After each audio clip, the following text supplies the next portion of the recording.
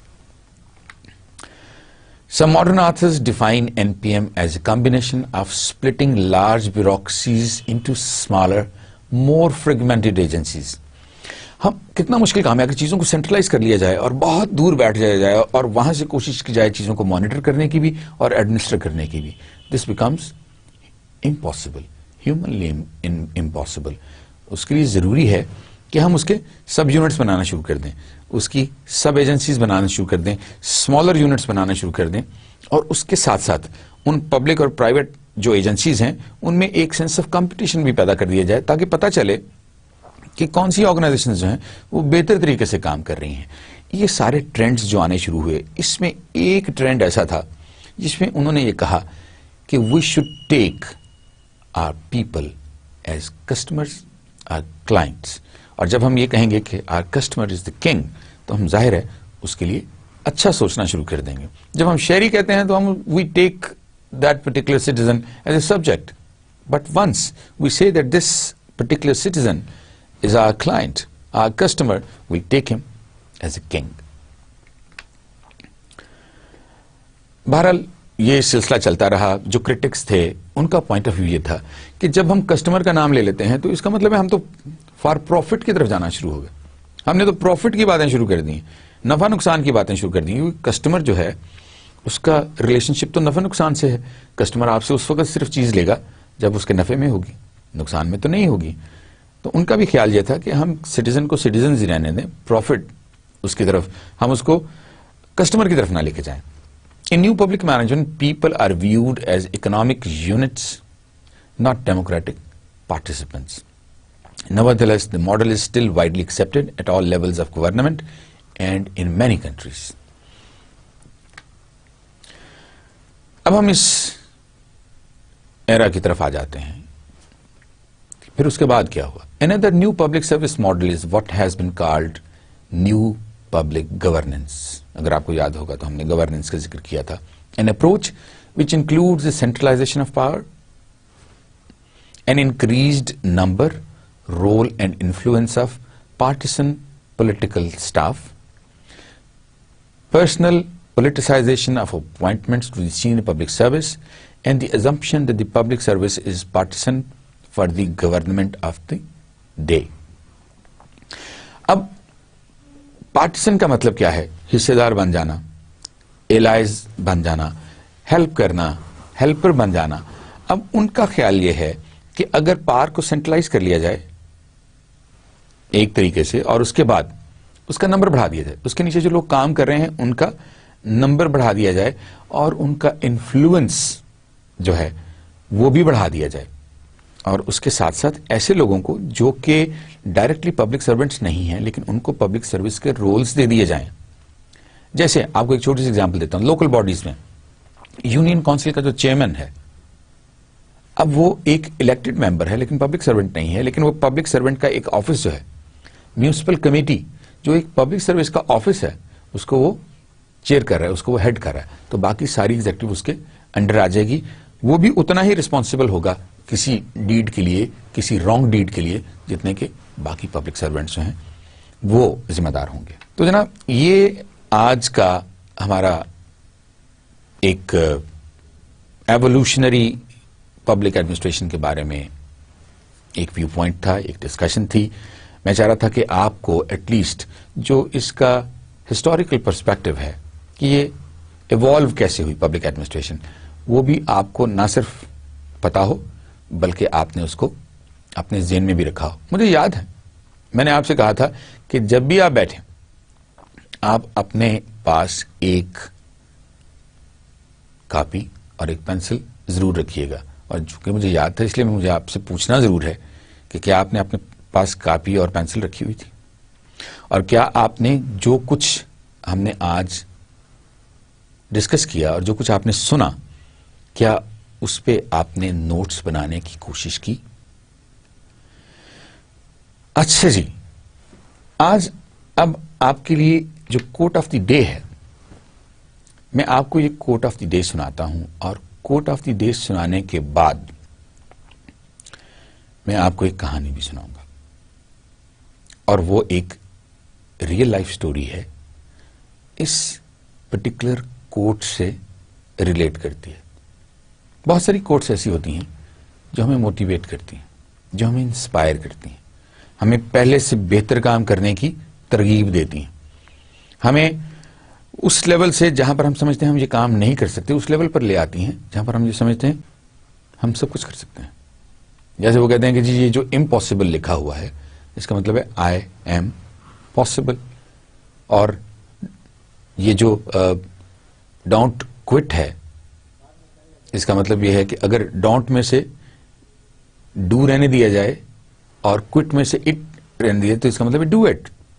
جب تک آپ وہ کام کریں گے نہیں اس وقت تک وہ کام جو ہے وہ پایہ تکمیل کو کیسے پہنچے گا، اور وہ سیٹسفیکشن آپ کیسے ڈرائیو کریں گے جب تک وہ کام آپ اچھی طرح سے نہیں کر سکیں گے. So let's come back to the quote of the day.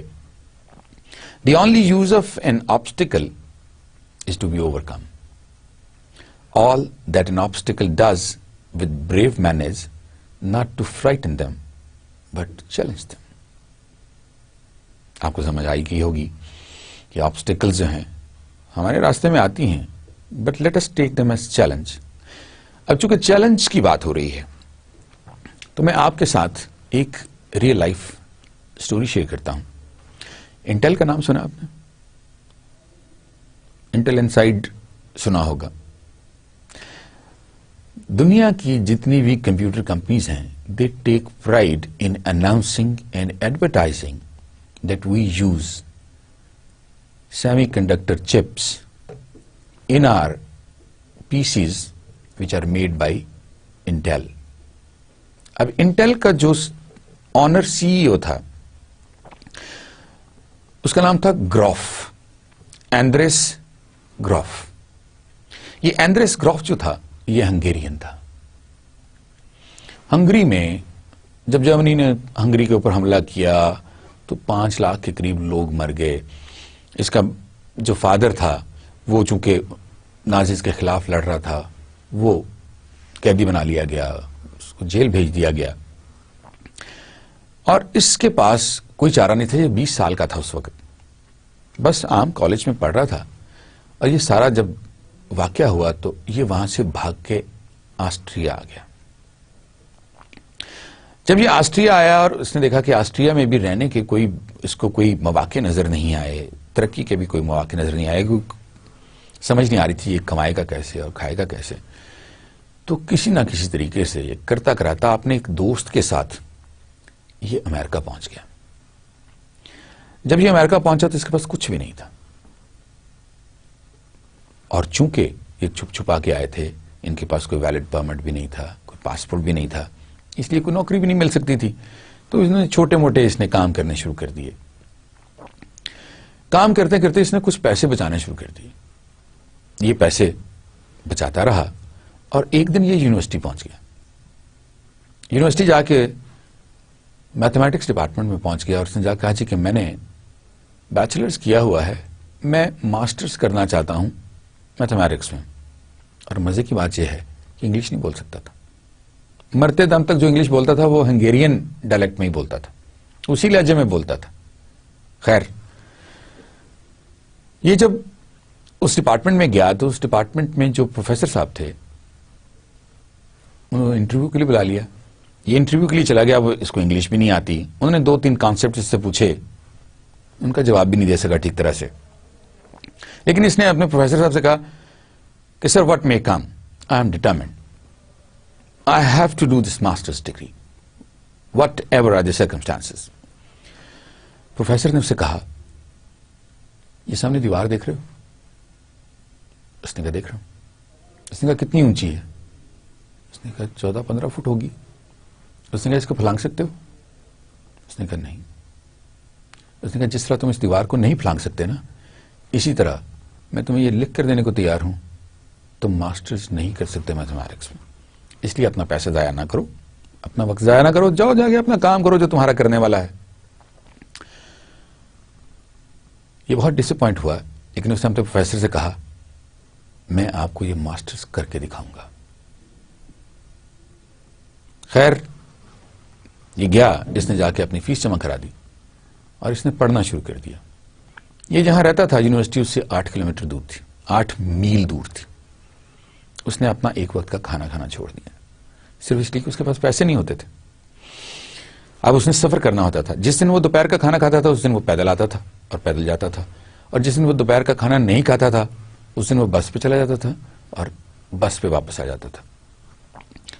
بہرحال to cut the story short, اس نے وہ ماسٹرز کیا, اور اسی ماسٹرز کرنے کے دوران ہی وہ جو ایک دوست جس کا میں نے آپ کے ساتھ ذکر کیا تھا, جس کے ساتھ وہ امریکہ آ گیا, ان دونوں نے, چونکہ اس کا دماغ پہلے ہی اس سائنس کی طرف بہت چلتا تھا, انہوں نے اس چپ پہ کام کرنا شروع کر دیا. پہلے پتا نا آپ کو بڑی بڑی ٹیوبز ہوتی تھیں, ریڈیو ہوتا تھا ایک بڑا سا, اس کے اندر ٹیوبز ہوتی تھیں اور کافی بڑا ریڈیو آپ کو لینا پڑتا تھا. پھر اس کے بعد ٹرانزسٹرز آئے, ٹرانزسٹرز کے بعد چپس آنا شروع ہو گئی.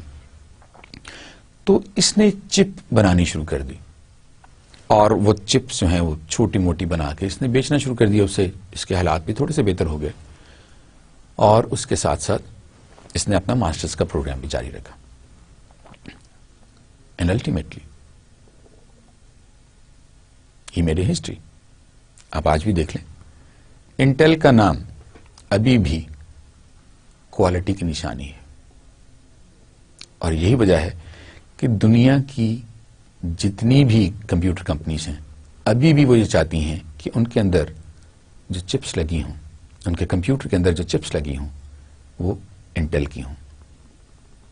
یہ وہ ریزالو ہے کہ نو obstacle is as high as my dream and I'll do it. And he did it. میں کوٹ کو دوبارہ آپ کے لیے ایک دفعہ پڑھتا ہوں. The only use of an obstacle is to be overcome. And he overcame. All that an obstacle does with brave men is not to frighten them, but to challenge them. وہ جو ایک چیلنج تھا، اب پتہ نہیں professor صاحب نے واقعی اس کو چیلنج کے لیے کہا یا پروفیسر صاحب مینٹڈ کہ تم یہ کام نہیں کر سکو گے، but that one sentence became a challenge for Mr. Grof. اس نے اپنا نام، جب وہ وہاں سے چلا تھا تو اس کا نام آندریس گروف تھا. یہاں آ کے جب وہ امریکہ میں آیا، سیٹل ہو گیا، اس نے اپنا نام اینڈریو گروو کر لیا اور پھر اس کے بعد اینڈریو گروو کے نام سے ہی جانا پہچانا جاتا رہا. لیکن آپ یہ دیکھ لیجئے کہ وہ ایک چیلنج جو تھا، it never was an obstacle.